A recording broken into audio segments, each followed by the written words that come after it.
Hello बच्चों, good morning. कल lecture जो था उसमें हमने क्या पढ़ा था? तो हमारा टॉपिक था उसमें आयोनिक बॉन्ड। कौन सा टॉपिक था? Ionic bond.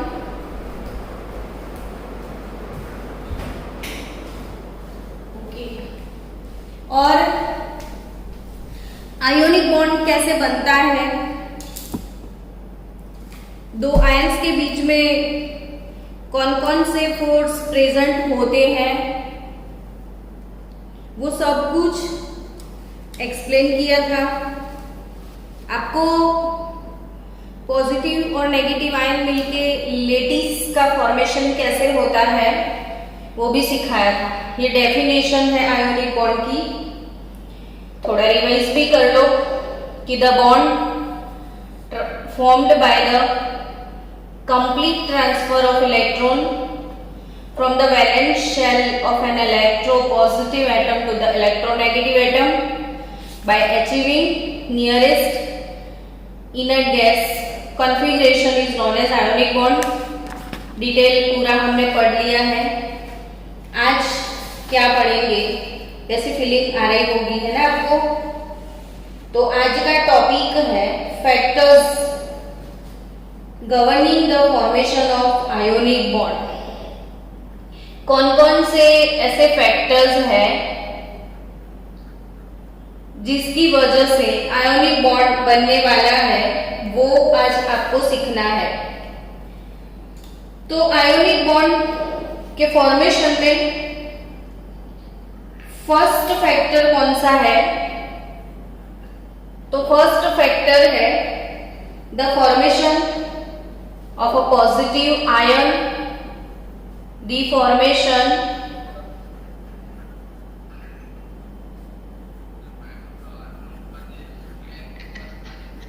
of positive ion by loss of electron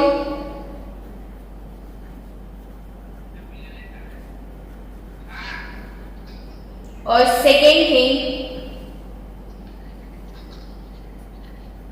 the formation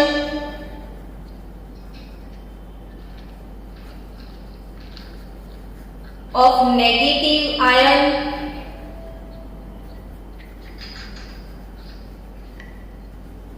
by gain of electron, and third thing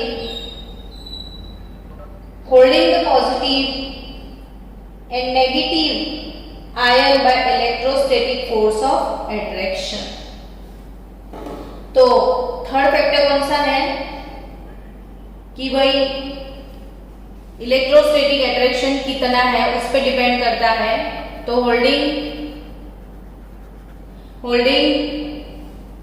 the positive and negative ions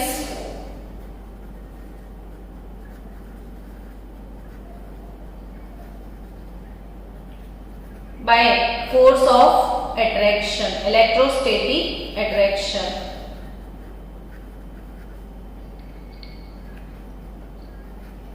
अब आज ये फैक्टर्स की डिटेल में जाना है कि सबसे पहला फैक्टर कौन सा है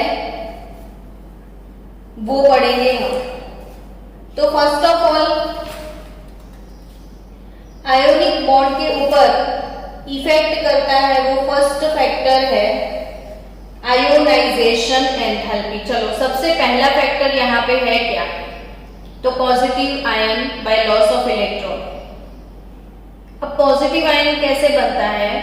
तो कोई आइसोलेटेड गैसियस एटम अगर एक इलेक्ट्रॉन लूज करेगा तो वो बन जाएगा पॉजिटिव आयन। ये वाली प्रोसेस को आयोनाइजेशन हम बोलते हैं। अब तो कंप्लीटली प्रिपेयर हो गया होगा, कम से कम 10 बार ये चीज मैंने पढ़ा दी होगी, इसलिए मैं बार बार बोलती रहती हूँ कि आपका रिवीजन भी हो जाए साथ साथ में। तो यहाँ पे आइसोलेटेड गैसियस एटम जब इलेक्ट्रॉन लूज करता है और M+ यानी कि पॉजिटिव आयन का फॉर्मेशन जब होता है तो जो एनर्जी एब्जॉर्ब होती है। ये वाली प्रोसेस में जो एनर्जी एब्जॉर्ब होती है, यानी यहाँ पे ये प्रोसेस कैसा है बच्चों, एंडोथर्मिक प्रोसेस।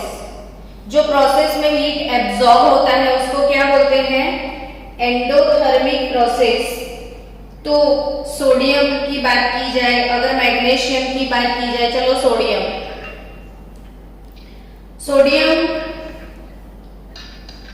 496 किलो जूल पर मोल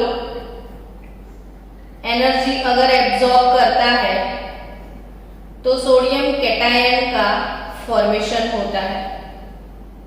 वैसे मैग्नीशियम की बात की जाए तो मैग्नीशियम 743 किलो जूल पर मोल एनर्जी एब्जॉर्ब करेगा।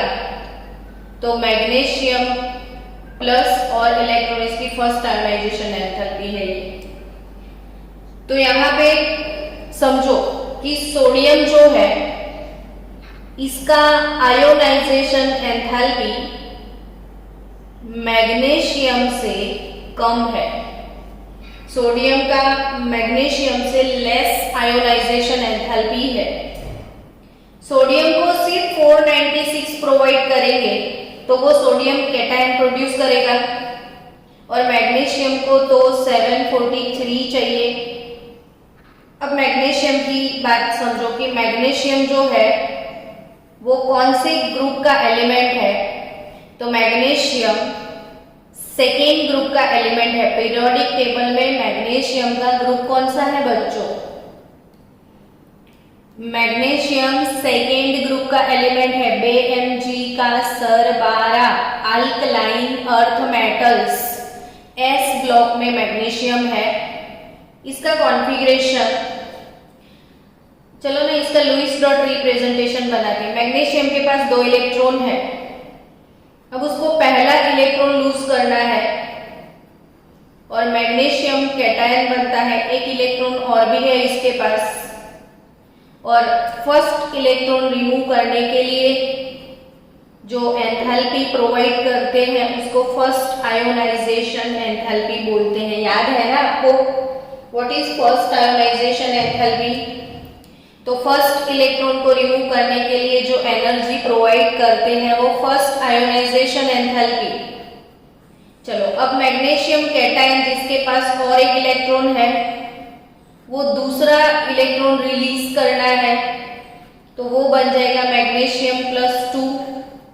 तो दूसरा इलेक्ट्रॉन रिमूव करने के लिए जो एनर्जी देना पड़ता है वो है सेकेंड आयोनाइजेशन एंथैल्पी।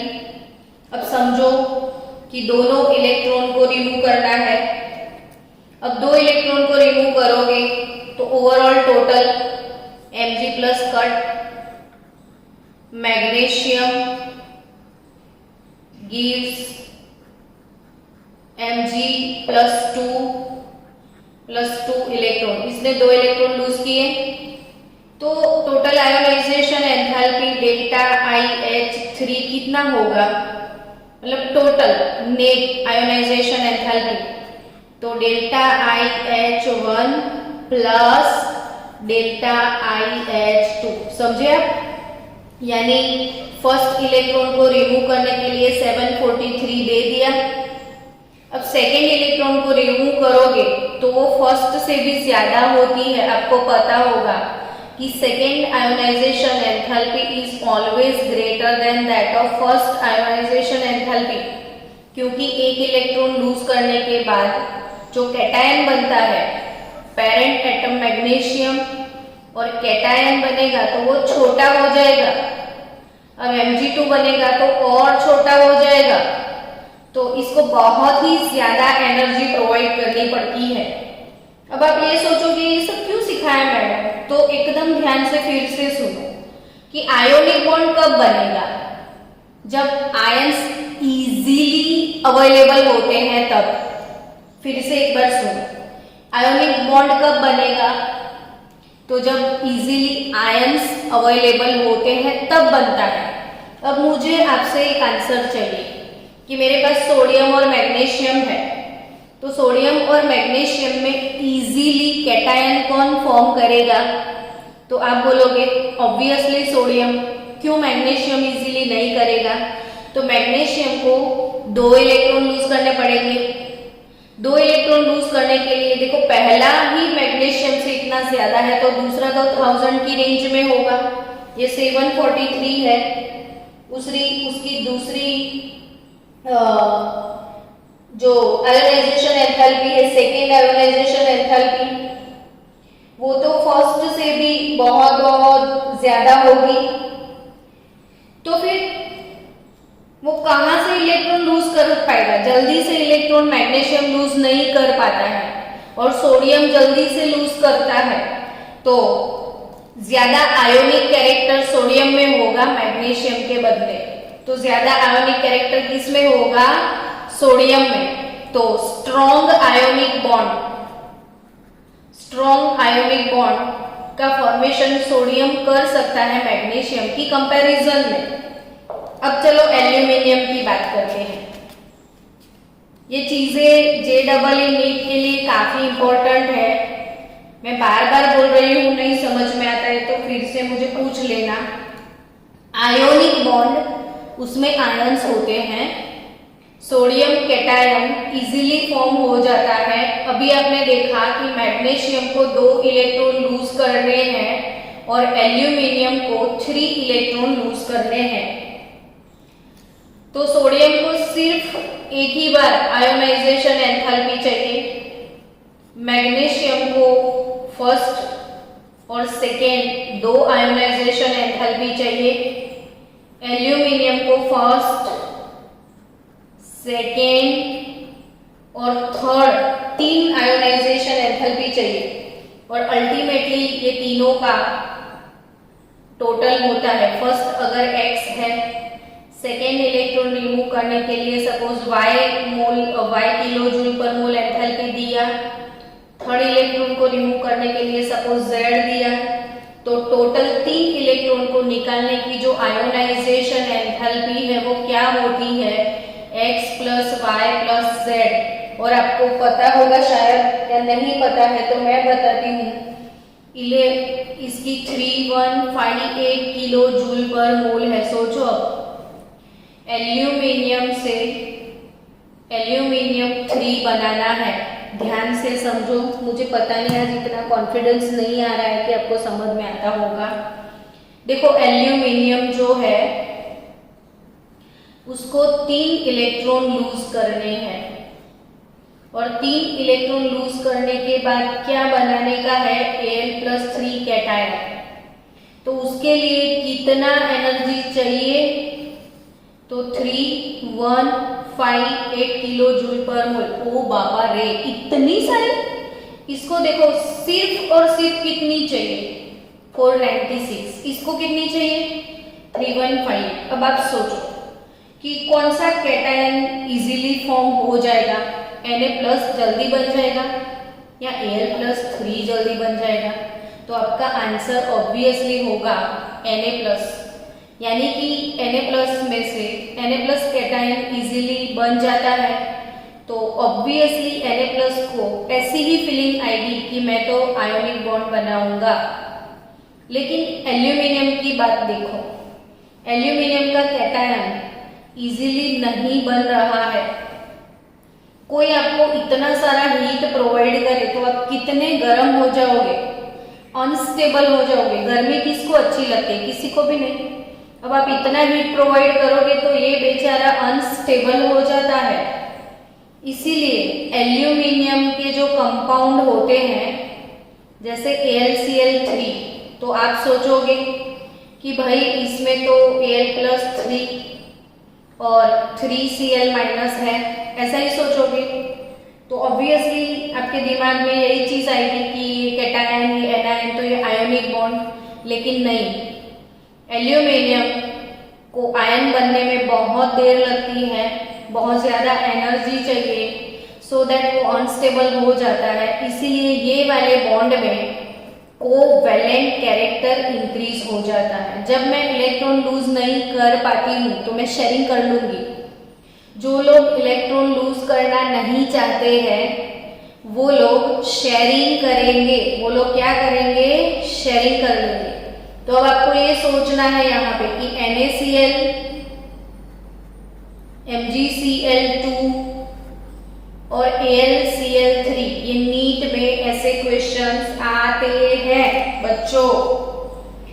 तो NaCl, MgCl2 और AlCl3 में आयोनिक कैरेक्टर, आयोनिक बॉन्ड वाला कैरेक्टर जिन बच्चों को समझ में नहीं आ रहा है वो लेक्चर 2 मिस किए होंगे आप। तो लेक्चर 2 कल शाम को मैंने अपलोड किया था, वो देख लेना पहले और फिर ये वाला लेक्चर देखना ताकि आप अच्छे से समझ पाओ। तो NaCl के अंदर इजीली Na+ बन जाता है। Mg+2 बनने में बहुत एनर्जी चाहिए और Al+3 बनने में और भी ज्यादा एनर्जी चाहिए, यानी ये जल्दी से नहीं बन पाता है। तो NaCl2 AlCl3 आप मूव ऑन होंगे तो आयोनिक कैरेक्टर डिक्रीज होता है और कोवेलेंट कैरेक्टर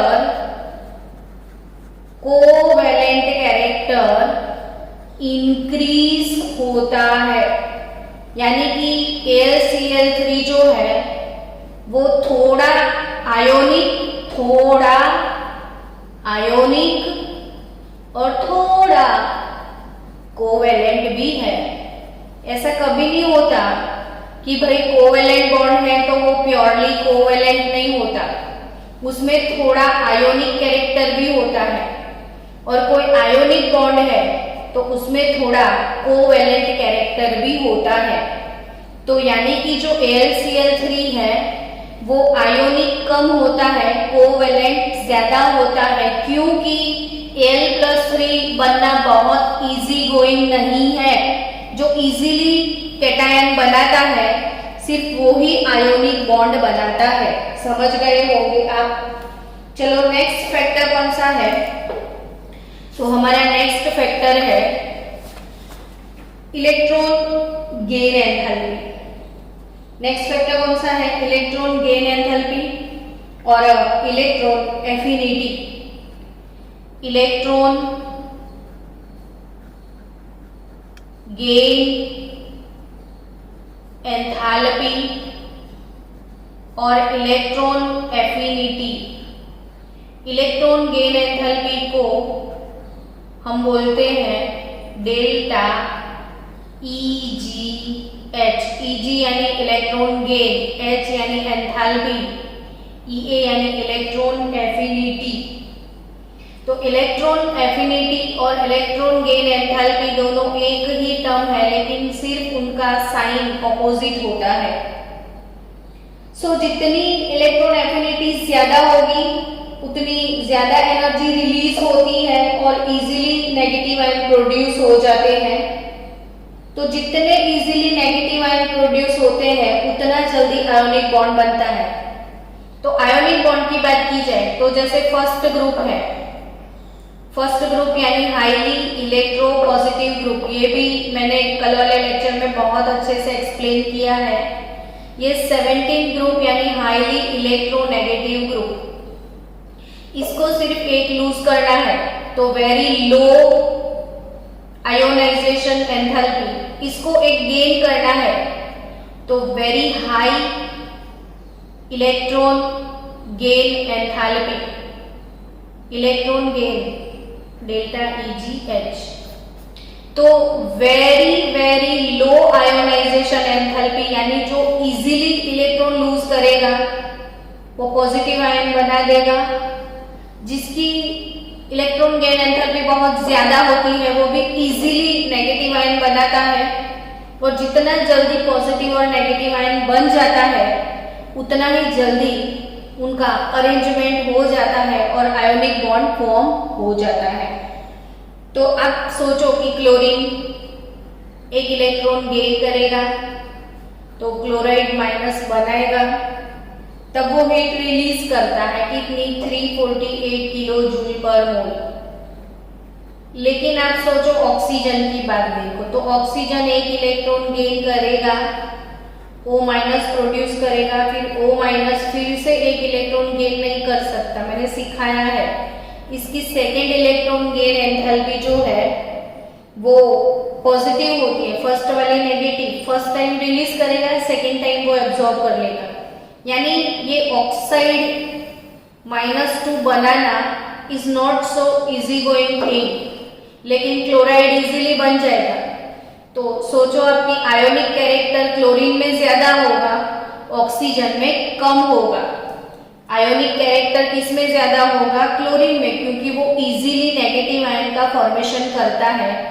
इतना सारा भाषण मैंने दिया, ये पूरे लेक्चर का एक सिंपल बात मैं बोल दूं कि आयोनिक बॉन्ड कौन बनाता है, तो जिसकी आयोनाइजेशन एंथैल्पी वेरी लो होती है, वो very low ionization enthalpy, lowest, और very high electron gain enthalpy.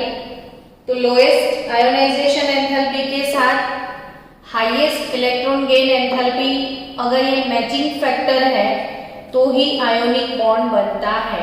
अभी मैंने सिखाया, फिर से रिवाइज करवा दूं, ये क्वेश्चन नीट में आता है। NaCl, MgCl2 और AlCl3 में स्ट्रॉन्ग आयोनिक बॉन्ड किस में है? तो NaCl में है। AlCl3 में क्यों नहीं है? तो इसमें बनना है Na+, इसमें बनना है Mg2 और इसमें बनना है Mg3। कितने इलेक्ट्रॉन रिलीज करने हैं आपको? 3। तो 3 बार एनर्जी देना पड़ता है, तो ये इजीली कैटायन नहीं बनाता है, तो ये आयोनिक बॉन्ड फॉर्म नहीं करेगा। इसमें कोवैलेंट कैरेक्टर आ जाएगा। इसमें कौन सा कैरेक्टर आ जाएगा? Covalent character. कोवैलेंट कैरेक्टर मतलब शेयरिंग वाला। जब मैं इलेक्ट्रॉन लूज नहीं कर पाती हूँ तो मैं शेयरिंग कर लूंगी, तो ये चीज आप याद रखना। और तीसरा फैक्टर जो है वो आज मुझे सिखाना है कि भाई चलो इजीली कैटायन बन गया Na+, इजीली एनायन बन गया Cl-। अब दोनों बनने के बाद ये पॉजिटिव और नेगेटिव के बीच में क्या होता है? तो इलेक्ट्रोस्टैटिक अट्रैक्शन होता है ना, और ड्यू टू दैट बहुत Na+ Cl- के करीब आ जाएंगे, ढगलो ढगलो Na+, ढगलो ढगलो Cl-, एक दूसरे के क्लोज आके क्या बनाएंगे? तो 3D अरेंजमेंट, बहुत सारे नेगेटिव पॉजिटिव और एक क्लोज पैक अरेंजमेंट बनता है। और वो क्लोज पैक अरेंजमेंट जो होता है, जिसको हमने बोलना है लेटिस, इसको क्या बोलते हैं हम? लेटिस। तो ये लेटिस बन गया। अब जब लेटिस बनता है, यानी कि बच्चों जब पॉजिटिव आयन और नेगेटिव आयन दोनों के बीच में अट्रैक्शन होगा और लेटिस बनेगा, तो बहुत बहुत बहुत सारी एनर्जी रिलीज होती है। बहुत सारी एनर्जी क्या होती है? रिलीज होती है। और उस टाइम जो एनर्जी रिलीज होती है, वही एनर्जी को मुझे बोलना है लेटिस एंथैल्पी। मुझे क्या बोलना है उसको? Lattice enthalpy. यानी बहुत सारे Na+, बहुत सारे क्लोराइड एक दूसरे के क्लोज आएंगे due to this electrostatic attraction, फिर एक दूसरे के साथ चिपक के ऐसा एक क्लोज पैक बहुत बड़ा सा क्रिस्टल बनता है। क्लोज पैक बड़ा सा क्रिस्टल केक बनता है, जिसको हम बोलते हैं लेटिस। आपने फटकड़ी देखा होगा, फटकड़ी का पीस आप घर में देखो या साकर का पीस आप घर में देखो, तो जो साकर और फटकड़ी है वो एक पूरा बड़ा सा क्रिस्टल होता है जिसको बोलना है लेटिस, और वो फटकड़ी और साकर उसका वो क्यों बना, तो बहुत सारे नेगेटिव पॉजिटिव आयन की क्लोज पैक अरेंजमेंट से वो बन जाता है। अब वो बड़ा सा जो क्रिस्टल है उसमें जब कैटायन और एनायन एक दूसरे के क्लोज आते हैं तो बहुत सारी एनर्जी रिलीज करते हैं, जैसे Na+ गैस और Cl- गैस वो एक दूसरे के करीब आके जब NaCl का लेटिस NaCl सॉलिड बनाएंगे। वैसे भी सोचो कोई गैस से सॉलिड में कब कन्वर्ट होता है, तो जब एनर्जी रिलीज होता है। तो गैस को आप कूल डाउन करोगे तो सॉलिड बनेगा ना, कॉमन लॉजिक। गैस को क्या करोगे, कूल डाउन, तो सॉलिड बनेगा। तो गैस जब ठंडा होता है तब सॉलिड बनता है, तो यानी कि वो एनर्जी बाहर फेंकता है, रिलीज करता है। तो सोडियम गैस, क्लोरीन गैस और सोडियम क्लोराइड सॉलिड, तब वो हीट रिलीज करता है 787 किलो जूल पर मोल। कितनी एनर्जी रिलीज करता है, 787 किलो जूल पर मोल। समझे आप? तो NaCl जब बनता है तो जो हीट रिलीज होती है उसको क्या बोलते हैं हम, लेटिस एंथैल्पी। आज मैं आपको 2 वीडियो भेजने वाली हूँ, 2 वीडियो। अब 2 वीडियो बड़े ध्यान से देखना, ये वाला तो है, इसके अलावा और 2 वीडियो मैं भेजने वाली हूँ कंसेप्ट क्लियरेंस के लिए, कि हम कितना इजीली सोचते हैं ना, Na एक इलेक्ट्रॉन लूज करके Na+ बन जाता है, Cl गेन कर लेता है और NaCl बन जाता है। नहीं, इतना इजीली वो नहीं बनता है, वो बहुत सारे स्टेप से बनता है। तो मैं आज एक वीडियो भेजूंगी आपको बॉर्न हैबर साइकिल, और वो बॉर्न हैबर साइकिल में NaCl का प्रोडक्शन कैसे होता है वो मैंने सिखाया है, तो वो वीडियो आप देख लेना। आज के दिन आपको केमिस्ट्री के 3-4 वीडियो देखने हैं टोटल, जो मैं आपको भेजने वाली हूँ।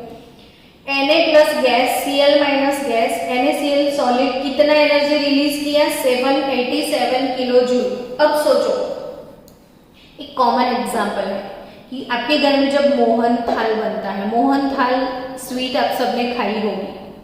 अब मोहन थाल जो है वो जब बनता है तो जब वो तवे में या तावड़ी में होता है, वेसल में जब होता है तो वो गर्म होता है, वो लिक्विड होता है। तो मोहन थाल लिक्विड जब होता है उसको सॉलिड केक में कैसे कन्वर्ट करते हैं, तो गरम गरम वो लिक्विड है उसको थाली में ऐसे फैला के छोड़ देते हैं हम, और वो ठंडा हो जाता है, यानी अपने अंदर जो गर्मी है वो बाहर फेंक देगा। तब आप उसके पीस बना सकते हैं, वो सॉलिड फॉर्म में कन्वर्ट हो जाएगा। और वही लिक्विड मोहन थाल का एक डिश आप बाहर रखो और दूसरा डिश आप फ्रीजर में रखो, तो फ्रीजर वाला मोहन थाल बहुत ज्यादा स्टेबल होगा, कड़क होगा, क्योंकि उसने ज्यादा एनर्जी रिलीज किया है। समझ रहे हैं आप? तो यहाँ पे ये गैस में से जब सॉलिड बनता है तो ये हीट रिलीज होता है, इसको बोलते हैं लेटिस फॉर्मेशन एंथैल्पी। एंथैल्पी यानी हीट, लेटिस फॉर्मेशन एंथैल्पी, जिसका सिंबल होता है ΔUH। कौन सा सिंबल होता है, ΔUH, यानी लेटिस फॉर्मेशन एंथैल्पी। अब मैं आपको समझा रही हूँ लेटिस एंथैल्पी क्या होता है। ये लेटिस फॉर्मेशन एंथैल्पी है ΔUH। अब लेटिस एंथैल्पी क्या होती है, लेटिस एंथैल्पी, तो लेटिस एंथैल्पी वो होती है, अब मोहन थाल बन गया फ्रीजर में, एकदम सॉलिड है, अब आपको उसको लिक्विड बनाना है तो क्या करोगे, तो फिर से आप गर्म करोगे ना। तो वैसे ही ये बन गया, अब मुझे इसको तोड़ना है, ये वाले लेटिस को तोड़ना है, तो मैं कैसे तोड़ूंगी उसको, तो ऑब्वियसली Na+ को और Cl- को दूर दूर ले जाना है, उनके अंदर जो फोर्स ऑफ अट्रैक्शन है उसको मुझे ब्रेक करना है।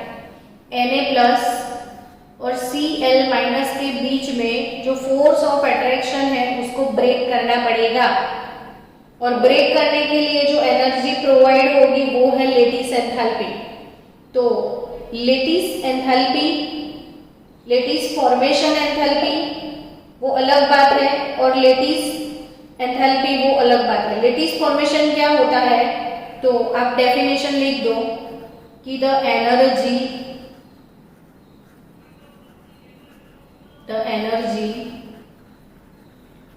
released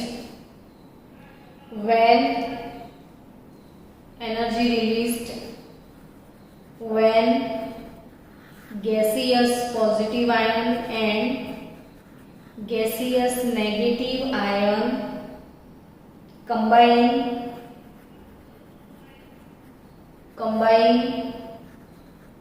to form 1 mole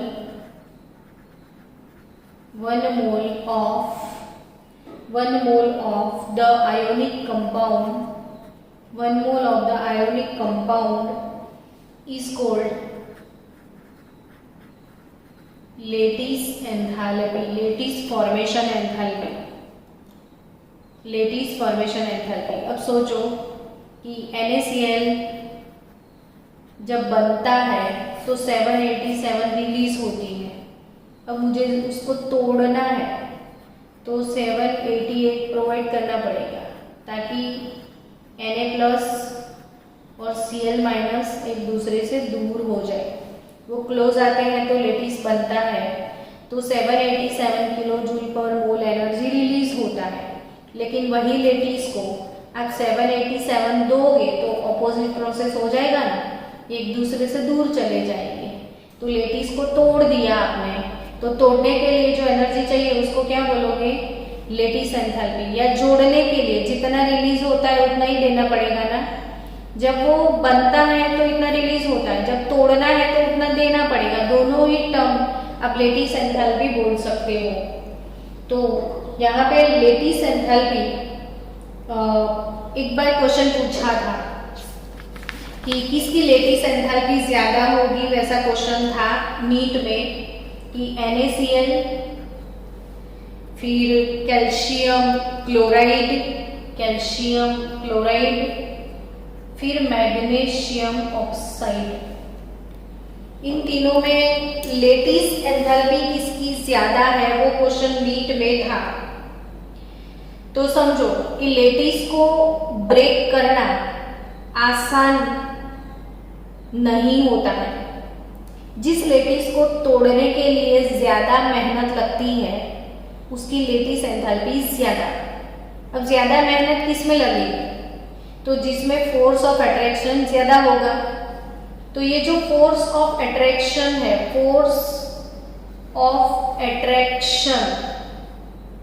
F, वो कैसे आप कैलकुलेट कर सकते हो, तो सेकेंड चैप्टर में हमने एक फॉर्मूला पढ़ा था K Q1 Q2 upon R², ऐसा एक फॉर्मूला पढ़ा था ना कि पॉजिटिव और नेगेटिव आयन के बीच में फोर्स ऑफ अट्रैक्शन होता है, और वो फोर्स ऑफ अट्रैक्शन कितना होता है, तो K Q1 Q2 bye R² जितना। अब देखो इसमें चार्ज +1, इसमें चार्ज +1, इसमें चार्ज +2 और इसमें चार्ज -1, इसमें चार्ज +2 और ये -2। तो ऑब्वियसली समझ सकते हो कि ये 1 × 1 होगा, ये 2 × 1 होगा और ये 2 × 2 4 होगा। यानी ये यूनिवैलेंट है, ये बाइवैलेंट है, बाइवैलेंट यूनि, ये यूनिवैलेंट, ये बाइवैलेंट यूनिवैलेंट और ये बाइवैलेंट। यानी मैक्सिमम 2 × 2, यहाँ पे 2, यहाँ पे 2, 2 × 2 4 टाइम्स ज्यादा होगा इससे। यानी lattice enthalpy of MgO is almost 4 times greater than that of NaCl।